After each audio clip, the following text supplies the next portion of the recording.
وَلْتَكُنْ مِنْكُمْ أُمَّةٌ يَدْعُونَ إِلَى الْخَيْرِ وَيَأْمُرُونَ بِالْمَعْرُوفِ وَيَنْهَوْنَ عَنِ الْمُنكَرِ وَأُولَئِكَ هُمُ الْمُفْلِحُونَ. Saudaraku seiman, rahimani wa rahimakumullah. Pada kesempatan ini insyaAllah dan beberapa Jumat ke depan, di saat memang momennya adalah saya menyampaikan khutbah, kita ada serial iman. Beberapa hal yang kita ingin judulkan dan sampaikan berhubungan dengan masalah keimanan. Dan ini adalah pertemuan pertama, kita akan berikan judul istiqamalah. Saudaraku seiman, ada satu hal yang sangat ditekankan dalam agama Islam. Setelah Anda lahir dalam keadaan Islam, Anda beriman kepada Allah Subhanahu wa taala dan Rasulnya Muhammad sallallahu alaihi wasallam, adalah bagaimana istiqamah. Dan ini banyak disebutkan dalam Al-Qur'an. Disebutkan di antaranya adalah di dalam surah Hud, surah nomor 11 ayat 112. Allah berfirman, "Fastaqim kama umirta wa man ma'ak." Al-ayah. Maka hai Muhammad, beristiqamalah kamu sebagaimana engkau telah diperintahkan, dan juga ajak orang-orang yang telah tobat bersamamu. Kemudian dalam surah Asy-Syura, surah nomor 42 ayat 15, Allah juga mengingatkan, "Falidzalika fad'u wastaqim kama umirta wa la tattabi' ahwahum." Oleh karena itu berdakwalah engkau hai Muhammad, dan terus saja istiqamah sebagaimana engkau telah diperintahkan, dan jangan pernah engkau mengikuti hawa nafsu mereka.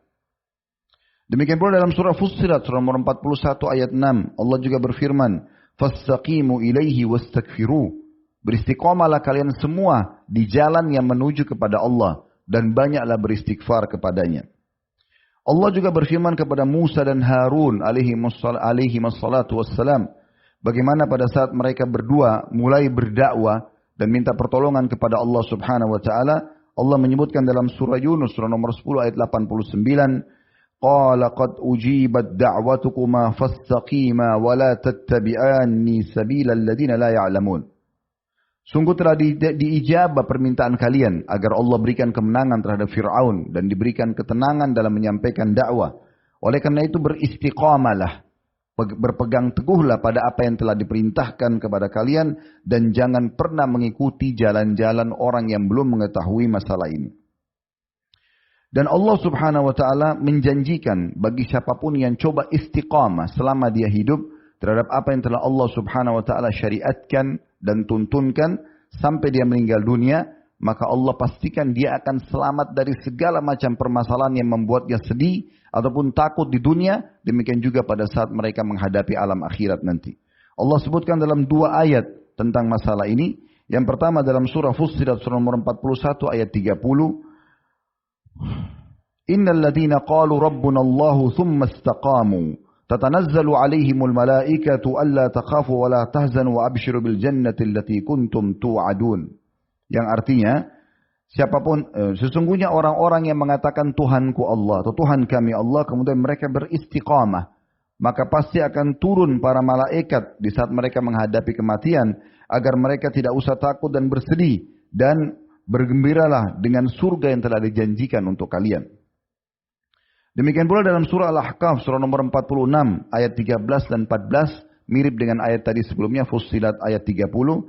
Allah berfirman, "Innal ladzina qalu rabbuna Allahu tsumma istaqamu, fala khaufun 'alaihim wa lahum yahzanun." Ayat 13. Sesungguhnya orang-orang yang mengatakan Tuhan kami Allah, dan mereka beristiqamah, maka tidak perlu ada ketakutan dan juga rasa sedih bagi mereka. Kata sebagian ulama tafsir, yang dimaksud di sini adalah tidak usah sedih pada saat menghadapi masalah sedahsyat apapun di dunia, karena Allah akan selalu datangkan pertolongan-pertolongannya. Juga tidak usah takut pada saat menghadapi kematian, karena Allah akan mudahkan ruhnya diterima oleh para malaikat dan diterima oleh Allah Subhanahu wa taala. Maksudnya dikeluarkan oleh malaikat dan diterima oleh Allah Subhanahu wa taala, dan tidak perlu takut menghadapi mahsyar yang penuh dengan ketakutan-ketakutan bagi orang yang tidak beriman kepada Allah, karena mereka akan mendapatkan naungan Allah, serta juga tidak perlu khawatir mereka akan masuk ke dalam neraka. Jadi semua bergabung dalam makna ayat ini. Dan ayat 14 yang Allah mengatakan, "Ulaika ashabul jannati khalidina fiha jazaa'an bima kanu ya'malun." Dan pastinya mereka akan menjadi penghuni surga dan kekal di dalamnya sebagai balasan terhadap apa yang mereka lakukan. Hanya saja saudaraku seiman, banyak orang yang salah dalam memahami ayat ini. Mereka berpikir secara letterlet bahwasanya ayat ini orang yang mengatakan Tuhanku Allah lalu istiqamah, selesai. Seperti itu saja. Dan akhirnya mereka berpikir istiqamah itu sederhana. Apa saja yang bisa dia lakukan, dia kerjakan. Dan mereka mencampur adukan antara ketauhidan kepada Allah dengan kesyirikan. Coba dengarkan baik-baik bagaimana Abu Bakar radhiyallahu anhu, sahabat yang mulia, mertua Nabi SAW, orang yang paling alim di antara umat ini setelah Nabi SAW, sebagaimana disepakati oleh para sahabat. Beliau pernah bertanya kepada beberapa sahabat yang ada di sekelilingnya, kira-kira menurut kalian apa yang dimaksud dengan firman Allah, innal ladina qalu rabbuna Allah thumma istaqamu. Sesungguhnya orang-orang yang mengatakan bahwasanya Tuhan kami Allah dan mereka beristiqamah. Maka mereka menjawab, orang-orang yang mengatakan Tuhan kami Allah, kemudian mereka mengamalkannya. Maksudnya iman mereka jadikan sebagai amalan dalam keseharian. Maka Abu Bakar mengatakan, kalian telah mengartikan secara tidak tepat. Tapi yang benar adalah mereka tidak menyimpang darinya, baik dalam berbuat syirik maupun yang lainnya. Jadi maksudnya adalah bukan hanya sekedar mengerjakan perintah, tapi harus tidak boleh merusak ketauhidan kepada Allah Subhanahu wa taala, baru masuk dalam makna ayat mereka istiqamah. Mengikrarkan Tuhanku Allah artinya tidak akan pernah bergantung, meyakini, memohon dan seterusnya kecuali kepada Allah Subhanahu wa taala. Umar bin Khattab juga berkata tentang makna ayat ini pada saat beliau sedang khutbah Jumat di salah satu hari di masa khilafahnya. Beliau pada saat membaca firman Allah, innal ladzina qalu rabbuna Allahu tsumma istaqamu. Orang-orang yang mengatakan Tuhan kami Allah lalu kemudian mereka beristiqamah. Beliau mengatakan demi Allah, mereka konsisten kepada Allah dengan mentaatinya, dengan tidak berkelok serta sebagaimana atau seperti berkeloknya serigala. Jadi bukan hanya sekedar istiqamah untuk mengerjakan perintah, tapi bagaimana mereka tidak merusak itu dengan melakukan kemaksiatan kepada Allah Subhanahu wa taala. Banyak di antara muslimin, mereka coba beriman kepada atau mereka sudah beriman kepada Allah karena lahir dalam keadaan Islam ataupun belajar agama. Tapi setelah itu mereka mengerjakan perintah dan mencampur adukan antara perintah Allah Subhanahu wa taala dengan perbuatan-perbuatan yang melanggar hukum Allah, sehingga tidak dinyatakan mereka beristiqamah karena masih saja melakukan perbuatan syirik, perbuatan bid'ah, kemaksiatan dan terus-menerus, maka mereka tidak mendapatkan keutamaan ayat yang tadi disebutkan.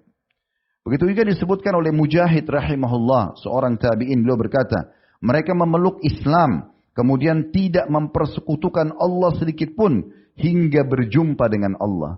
Berapa banyak di antara muslimin yang merusak masalah ini dengan cara syirik kepada Allah.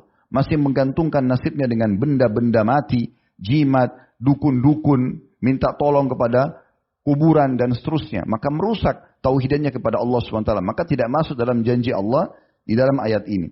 Begitu juga Ibnu Rajab rahimahullah mengatakan dalam Jami' Ulum wal Hikam karya beliau halaman 205, kurang lebih terjemahannya, istiqamah adalah menempuh jalan yang lurus, yaitu agama yang lurus yang telah Allah perintahkan tanpa berbelok darinya sedikit pun, baik ke kanan maupun ke kiri, dan itu mencakup pelaksanaan semua ketaatan, apakah wajib atau sunnah, baik yang lahir maupun batin, serta meninggalkan semua larangan tanpa terkecuali.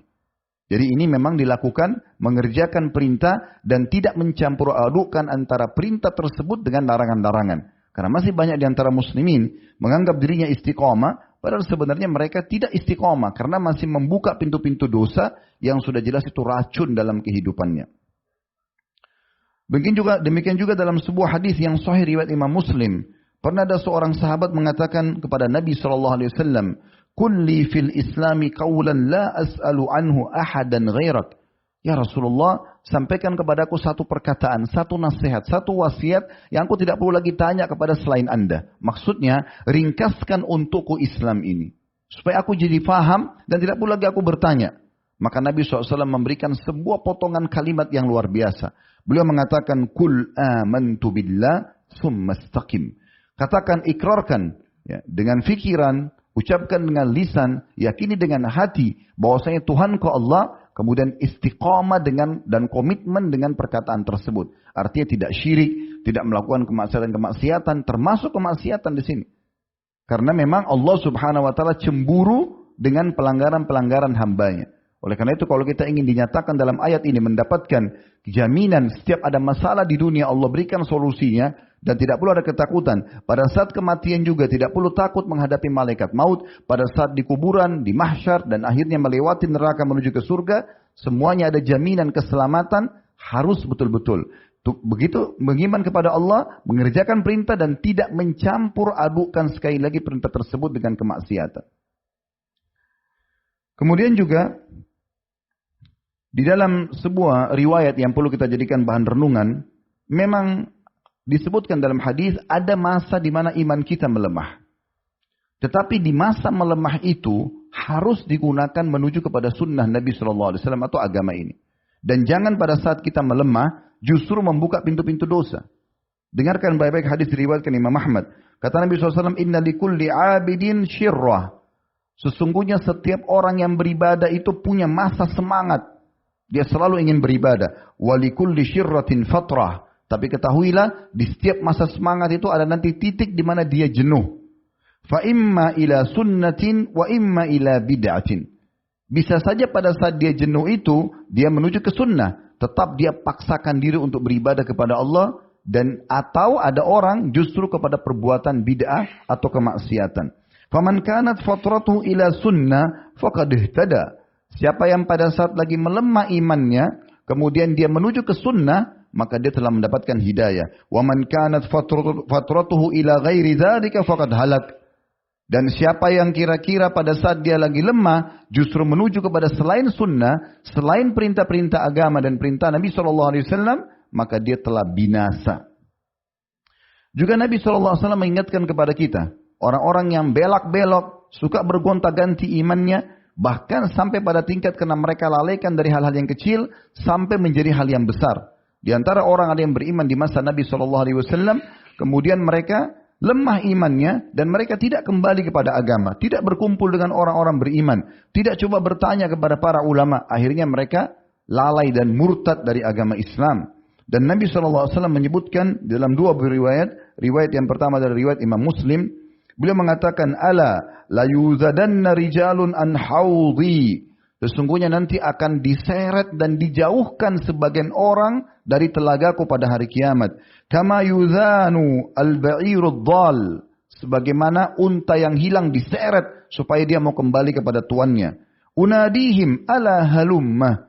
Aku lalu memanggil mereka, ayo sini, ikut minum bersama-sama di telaga. Fayuqal, maka para malaikat mengatakan, innahum qad baddalu ba'daka. Sesungguhnya mereka setelah kau meninggal, hai Muhammad, setelah berpisah darimu, mereka mengubah apa yang telah mereka katakan. Mereka berubah dari keimanan mereka.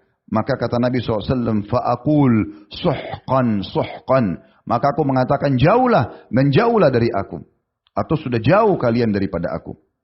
Dalam riwayat yang kedua, riwayat Ibnu Majah mirip dengan ini. Innahum qad baddalu ba'dak. Sesungguhnya mereka telah mengubah keyakinan mereka setelah engkau meninggal. Walam yazalu yarji'una ala aqabihim. Dan sayangnya mereka terus saja dengan kelalaian tersebut. Lemah imannya, salah mereka terus ikutin. Maka makin jauh. Fa'akulu ala suhqan suhqan. Maka aku pun berkata, sungguh celaka, sungguh jauh dan celaka atau menjauhlah. Ada beberapa sebab-sebab teman-teman sekalian yang ini menjadi inti juga bahasan dalam khutbah ini.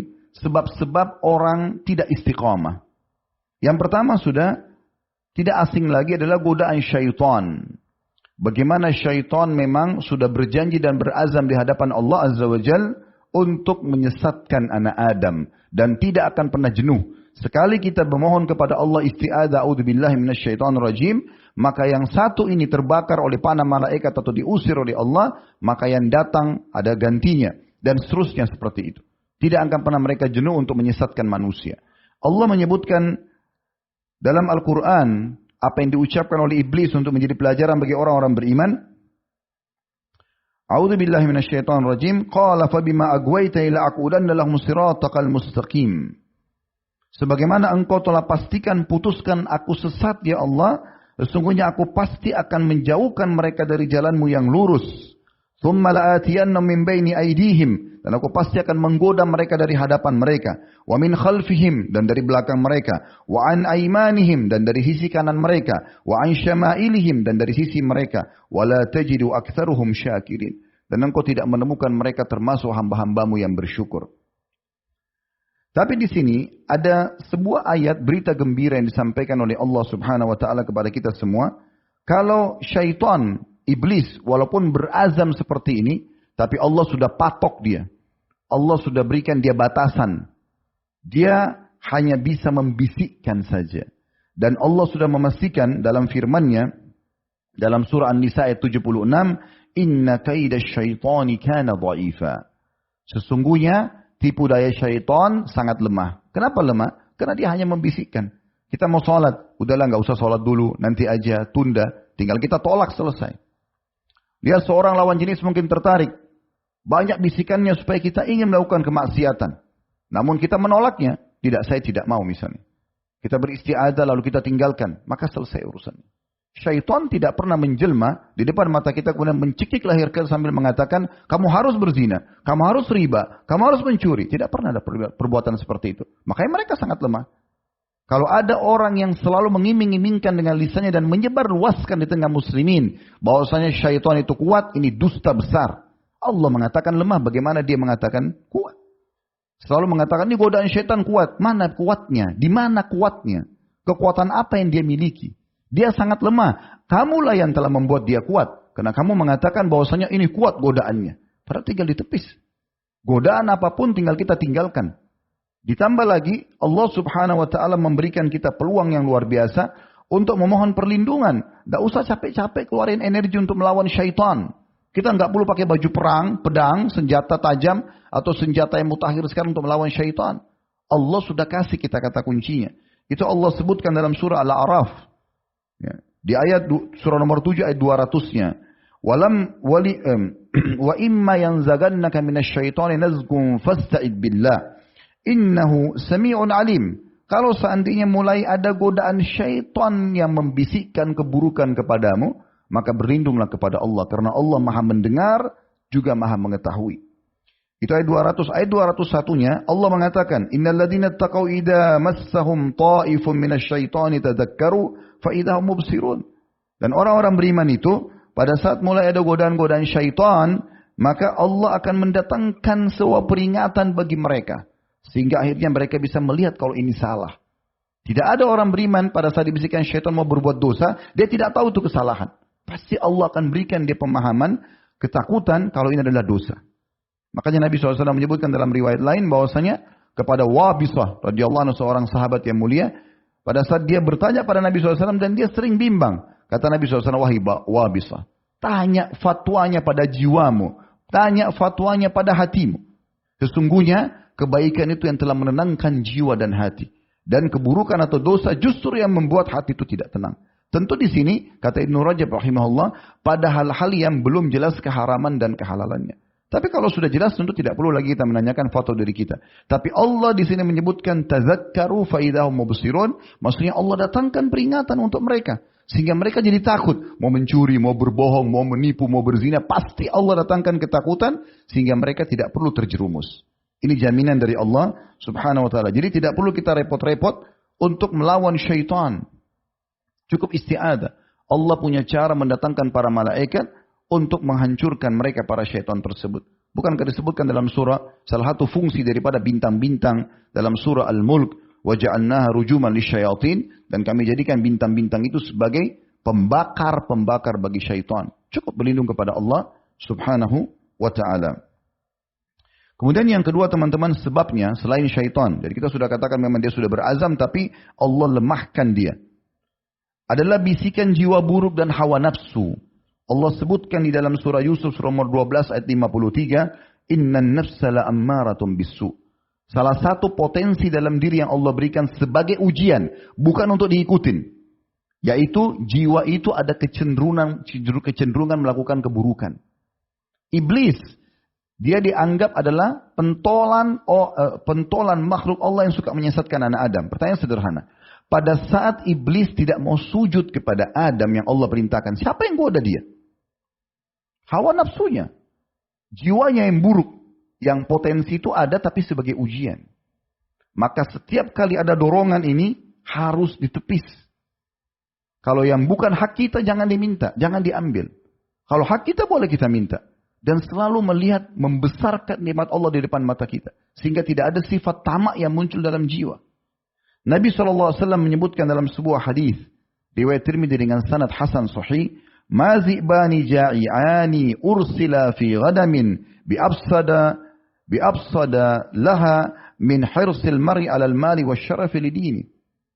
Sesungguhnya dua serigala yang lapar dilepaskan di kelompok domba-domba itu tidak seberat merusak seseorang yang sibuk selalu tamak terhadap kedudukan dan juga harta yang akhirnya merusak agamanya. Ini karena hawa nafsunya. Artinya di sini tamak yang bukan hak dia. Kalau hak dia silahkan. Tapi kalau bukan hak dia, maka ini tidak boleh. Demikian juga dalam hadis yang lain, Nabi SAW menyebutkan dalam hadis riwayat Al-Baihaqi, "Ma zi'bani ja'i'ani dhariyani." Tidak ada dua ekor serigala yang lapar juga buas. Fi ghanamin, dalam kelompok satu domba atau kelompok domba, qad ghaba anha ri'auha, yang pengembalanya lagi lalai, lagi tidak ada di situ. Bi afsada fiha min al-timasi wasyarafi wal mali dinil mu'min. Itu tidak lebih berbahaya dibandingkan seseorang yang sibuk mengejar kedudukan dan juga harta yang akhirnya merusak agamanya. Maknanya adalah yang bukan haknya. Jadi dia selalu sibuk dengan itu. Kenapa orang lebih kaya, kenapa orang lebih gagah, kenapa orang lebih ini, kenapa orang lebih itu. Dan akhirnya sibuk untuk menjatuhkan orang tersebut, mencari-cari kesalahannya, ingin mengambil haknya dia. Dan masuk dalam bab hasad yang mungkin kita sudah tahu, berharap hilang nikmat itu dari dia dan seterusnya. Maka ini adalah hal-hal yang sangat buruk yang harus dijauhi. Yang ketiga adalah suka berdebat. Disebutkan dalam sebuah riwayat dan diriwayatkan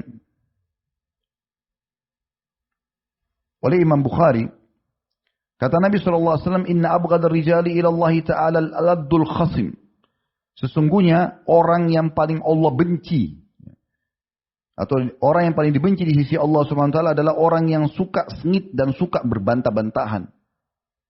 Dan Nabi SAW menjelaskan dalam hadis lain, "Ma dhalla qaumun ba'da huda kanu alaihi." Tidak ada satu kaum yang sesat dari petunjuk yang telah sampai pada mereka, illa utul jadal, kecuali karena sebabnya suka berdebat. Summa tala Rasulullah SAW hadil ayat. Kemudian Nabi SAW membaca ayat ini. Wa qalu a'aliyatuna khairun amhu bal ma darabuhu laka illa jadala bal hum qaumun khasimun. Lalu Nabi SAW membacakan ayat ini tentang bagaimana orang-orang Quraisy membantah-bantah Nabi SAW. Mereka kalau tidak mau beriman, mereka diam saja. Tapi mereka malah membantah Nabi SAW sambil mengatakan, apakah Tuhan kami, patung-patung ini, lebih baik daripada Isa? Waktu itu kebetulan Nabi SAW sedang menjelaskan tentang Isa alaihissalam. Maka kata Allah SWT, mereka tidak memberikan perumpamaan itu kepadamu kecuali karena suka berdebat saja. Dan mereka adalah kaum yang suka mengada-ngada atau suka ribut. Nabi SAW juga menyebutkan dalam sebuah hadis yang sahih disebutkan dalam Jami' As-Saghir dan juga Ibn Abi Dunya sebutkan dalam buku beliau Zammil Ghibah. Kata Nabi SAW, "Man jadala fi khusumatin bighairi ilmin." Siapa yang berdebat pada sesuatu perkara yang dia tidak punya ilmu di situ, tidak ada manfaatnya buat dia. Lam yazal fi sakhatillahi hatta yanzi'.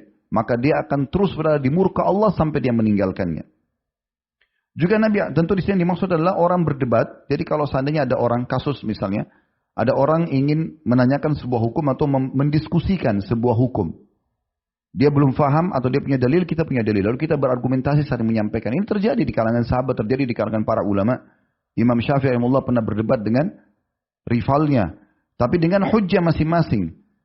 Cuman kalau sampai kita sudah menyampaikan hujjah, ternyata dia tetap ngotot dengan pendapatnya padahal sudah jelas salah, tinggalkan saja. Ini kalau ada ilmiahnya. Tapi kalau tidak ada ilmiahnya, berdebat pada hal-hal urusan dunia yang kecil, ribut dengan hal-hal yang tidak penting, maka ini yang masuk dalam ancaman tadi. Jadi banyak orang menyibukkan hal dengan seperti ini. Kemudian juga Nabi SAW mengatakan dalam sebuah hadis yang sahih riwayat Tirmidzi, "Al-haya' wal-'iyyu syu'batani minal iman. Malu dan sedikit berbicara, tidak banyak berdebat. Berbicara pun sesuatu yang penting, bermakna. Orang mukmin kalau bicara itu emas, ada manfaatnya. Ya. Kalau bukan hal yang perintahkan maka minimal mubah. Selain daripada ini tidak ada negosiasi. Zikrullah, doa, membaca Al-Quran, baca wirid-wirid atau zikir dalam sholat, ceramah, menyampaikan nasihat, gitu kan. Maka ini atau amar ma'ruf nahi mungkar, semua ini adalah hal yang disunnahkan. Atau mubah, nanyain kabar orang, gembirakan hati seseorang, misalnya menghiburnya dan seterusnya. Tapi selain daripada itu tidak ada lagi. Kalau bertutur kata sesuatu yang kosong, apalagi pada maksiat ini tidak dibolehkan. Kata Nabi SAW, malu dan sedikit berbicara adalah dua cabang dari cabang keimanan. Wal baza'u wal bayanu syu'batani minan nifaq. Sementara orang yang suka berkata kotor dan suka berdebat, selalu apa saja berdebat, hobi dengan berdebat, maka ini adalah dua cabang dari cabang-cabang kemunafikan. Yang keempat, kelalaian dan suka menunda-nunda amal saleh. Bagaimana Nabi SAW menyebutkan dalam hadis Bukhari, ni'matani maghbunun fihima katsirun minan nas. Ada nikmat yang ada dua buah nikmat yang banyak dilalaikan oleh manusia. As-sihhatu pada saat dia lagi sehat, wal faraq waktu kosong. Pernah dengar nggak teman-teman sekalian? Banyak orang mengatakan dirinya, oh saya lagi kosong nggak tahu buat apa, tidur, sibuk dengan melihat sesuatu tontonan yang tidak ada manfaatnya. Ini menyia-nyiakan waktunya.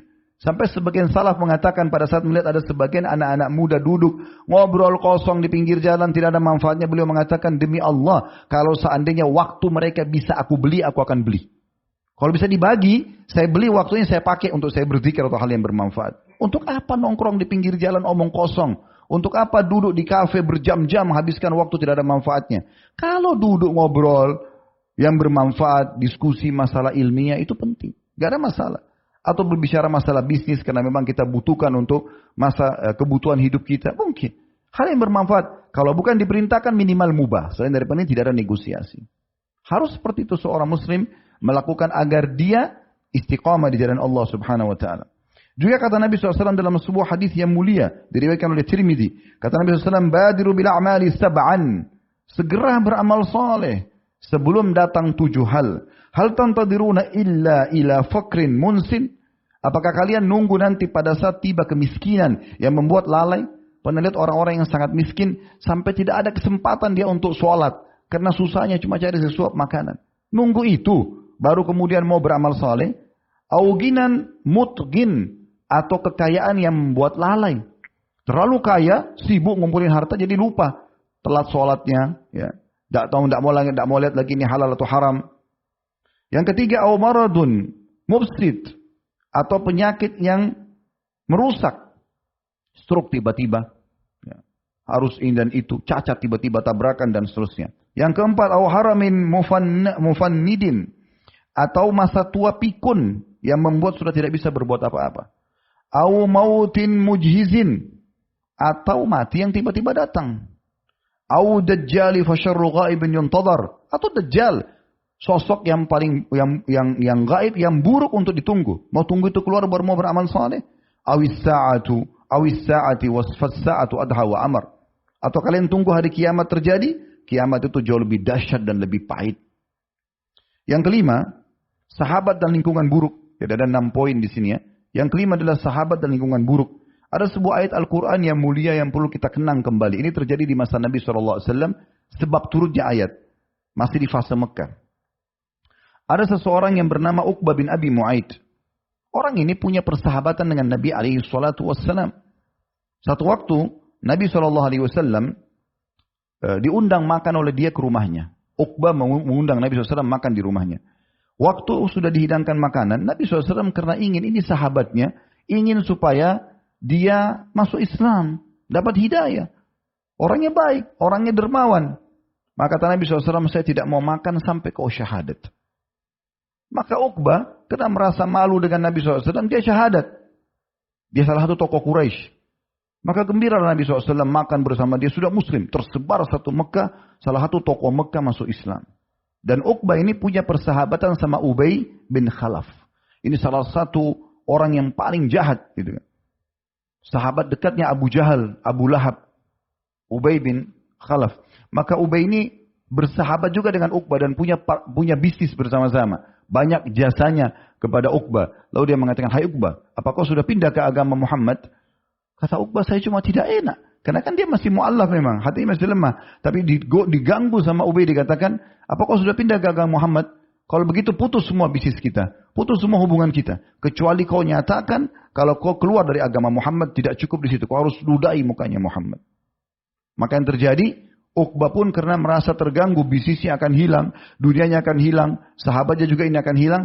Dia datangi Nabi SAW dekat Ka'bah waktu lagi tawaf, lalu dia mengatakan, saya bukan agama Muhammad, lalu dia ludahi wajah Nabi SAW. Gara-gara perbuatan ini, Allah pastikan kedua orang ini mati dalam keadaan kafir. Dan Allah pastikan masih di dunia, mereka masih hidup, nanti hari kiamat, Uqbah bin Abi Mu'ayt ini akan menyebutkan ayat ini, atau masuk dalam ayat ini. Allah sebutkan dalam surah Al-Furqan, surah nomor 25, ayat 27 sampai 29 yang bunyinya, ya wa yauma ya'addu adh-dhalimu 'ala yadayhi yaqulu ya laitani ittakhadtu ma'ar rasuli sabila. Nanti pada hari kiamat akan ada orang zalim ini. Siapa? Khusus Uqbah bin Abi Mu'ayt. Turun ayat ini kepada dia. Nanti dia akan gigit kedua tangannya pada hari kiamat karena menyesal, dan dia mengatakan, coba dulu saya mengikuti Rasul. Ya wailata laitani lam attakhid fulanan khalila. Coba dulu saya tidak jadikan itu sebagai sahabat dekat saya. Yang dia maksud adalah Ubay bin Khalaf. Ini subhanallah, ayat ini teman-teman turun di masa mereka masih hidup. Tapi Allah sudah tutup hati mereka. Karena perbuatan buruk yang dia lakukan kepada Nabi SAW. Kemudian dikatakan, laqad adallani 'anil dzikri ba'da idh ja'ani. Sungguh orang ini telah menyesatkan saya setelah datang kepada saya peringatan. Sudah masuk Islam, murtad. Maka dia menyesal. Wa kana asy-syaitanu lil-insani khadzula. Dan ketahuilah syaitan itu selalu menipu manusia. Dan Nabi SAW mengingatkan dalam sebuah hadis dengan sanad hasan riwayat Tirmidzi, Abu Daud dan Imam Ahmad, hadis yang masyhur, al-mar'u ala dini khalili falyanzur ahadukum ila man yukhalil. Seseorang sesuai dengan agama atau temannya ataupun lingkungannya, maka kalian harus jeli melihat siapa yang kalian jadikan sebagai teman. Jangan pernah bilang teman-teman sekalian, saya tidak terpengaruh kok, tidak apa-apa. Mereka belum dapat hidayah, mereka belum hijrah, nggak apa-apa. Saya tidak terpengaruh. Bohong, nggak terpengaruh. Dari mana nggak terpengaruh? Antum sendiri satu orang, mereka berlima masih merokok, mereka berlima masih mabuk, mereka masih berzina, mereka masih gosip, lalu bilang tidak terpengaruh, dusta besar. Bagaimana caranya? Kita sensitif sekali. Tangan kita ini kalau pegang sebuah benda, misalnya saya pegang ya kulit yang ada di mimbar ini, ada kulit di bagian dalam sini, saya bisa bedakan ini kasar atau lembut dalam seketika. Mata kita bisa bedain ini terang atau ini gelap seketika. Telinga kita bisa bedain ini intonasi suara keras atau tidak atau lembut seketika. Hidung kita bisa bedain ini wangi dan ini busuk seketika. Lidah kita bisa bedain mana manis, mana asam, mana pedas seketika. Lalu kita katakan kita tidak terpengaruh. Dari mana itu? Para salafus saleh lari dari orang-orang yang berbuat syirik, berbuat bid'ah, lari dari mereka, lari dari orang-orang yang berbuat kemaksiatan. Kalau mereka datang minta nasihat, iya. Tapi kalau untuk duduk bersama-sama tentu mereka menghindar. Karena kalau kita duduk dan didominasi oleh mereka berbicara, maka pasti kita terpengaruh. 2 jam duduk nonton film India, oh saya tidak terpengaruh. Dusta besar. Bagaimana caranya? Ada sedih, ada senang, ada lagu, ada perempuan terbuka, orang tidak terpengaruh. Sebagaimana juga kalau kita nonton ceramah, kita akan terpengaruh. Maka harus ambil keputusan ini. Tidak boleh mencampur adukan antara amal soleh dan iman dengan maksiat. Tidak boleh. Amal soleh ditentukan oleh Allah SWT untuk dipelajari dan diterapkan. Maksiat itu untuk dipelajari dan dijauhi, bukan dicoba. Nggak usah bilang saya mau coba dulu zina itu seperti apa, khamr seperti apa, itu babi seperti apa. Nggak perlu. Disampaikan oleh Allah untuk dijauhi sudah. Nggak usah coba. Selesai urusan. Selamatkan diri antum sebelum terlambat. Yang bisa menentukan hanya kita sendiri. Maka hati-hati. Yang terakhir teman-teman sekalian adalah tidak berdoa memohon istiqamah. Ini salah satu sebab juga. Harus kita selalu ucapkan. Kenapa kita ulang-ulangi Al-Fatihah? Ihdinas siratal mustaqim. Tunjukkan kami jalan yang lurus. Nabi Muhammad SAW saja baca ini. Padahal sudah jelas-jelas Nabi. Beliau ulang-ulangi. Sahabat ulang-ulangi. Al-Fatihah surah yang paling agung dalam Al-Quran. Bahkan dalam sebuah riwayat. Pernah Nabi SAW sering kali ucapin doa ini. Ya musarrifal qulub. Sarrif qulubana ala ta'atik. Wahai yang mengalihkan, yang bolak-balikkan hati manusia, maka kokohkan hati kami di atas ketaatan kepadamu. Kata Aisyah, ya Rasulullah, seringkali saya dengar Anda baca doa ini. Maksudnya Anda ini siapa? Kok masih baca ini gitu? Kata Nabi SAW, wahai Aisyah, Sesungguhnya hati manusia berada di antara jari-jari sang pencipta Allah. Dia membolak-balikan kapan saja. Mungkin saya dibolak-balikan seketika. Kenapa saya tidak mohon kepada Allah? Makin kita merendah kepada Allah, makin kita mohon, maka makin Allah jaga. Makin kita jauh, maka Allah juga makin menjauh kepada kita. Dan bukan mustahil Allah cabut hidayah itu daripada kita. Begitu juga, dalam ayat Al-Quran Allah mengajarkan kepada kita agar membaca ini. Selalu membaca dalam surah Al-Imran, surah nomor 3 ayat 8. Yang bunyinya Rabbana la tuzigh qulubana ba'da idh hadaitana wa hab lana min ladunka rahmah innaka antal wahhab. Wahai Tuhan kami, jagalah, janganlah engkau condongkan hati kami kepada kesesatan setelah engkau berikan petunjuk kepada kami. Janganlah kami kembali ke masa lalu kami walaupun sedikit. Walaupun cuma melirik, walaupun cuma mengenang atau mengingat. Jangan sampai ada lagi ya Allah, bekasnya semua hilang. Dan juga berilah petunjuk kami dari sisimu. Dan karuniakan kami rahmat juga. Sesungguhnya engkau zat yang maha memberi. Juga Nabi SAW pernah menawarkan kepada seorang sahabat namanya Husain. Pakai sod di sini. Bukan Husain tapi Husain. Ya. Orang ini sebelum masuk Islam kata Nabi SAW. Kalau kau masuk Islam saya ajarkan kamu 2 potong kata. Jadi doa yang akan bermanfaat buat kau di dunia dan juga di akhirat. Maka langsung syahadat orang itu. Lalu dia mengatakan, saya menagih anda ya Rasulullah, 2 kata yang anda mau ajarkan kepadaku. Maka Nabi SAW mengatakan, bacalah. Allahumma alhimni rushdi. Ya Allah ilhamkan kepadaku kebenaran itu. Supaya selalu aku bersama kebenaran. Sekali aku beriman ini, aku selalu sama ini. Selalu aku terbentuk sama satu komunitas. Amal soleh aku selalu mengerjakannya. Sampai ajal datang. Wa'izni min syarri nafsi. Dan selamatkan aku dari keburukan diriku. Selamatkan aku dari keburukan diriku. Aku qauli hadza, saya sudah mengucapkan perkataan ini wa astaghfirullah li wa lakum, saya istighfar kepada Allah dan mengajak jemaah istighfar kepada Allah. Fastaghfiruhu innahu wal ghafurur rahim. Istighfarlah sesungguhnya dia Maha Pengampun juga Maha Penyayang.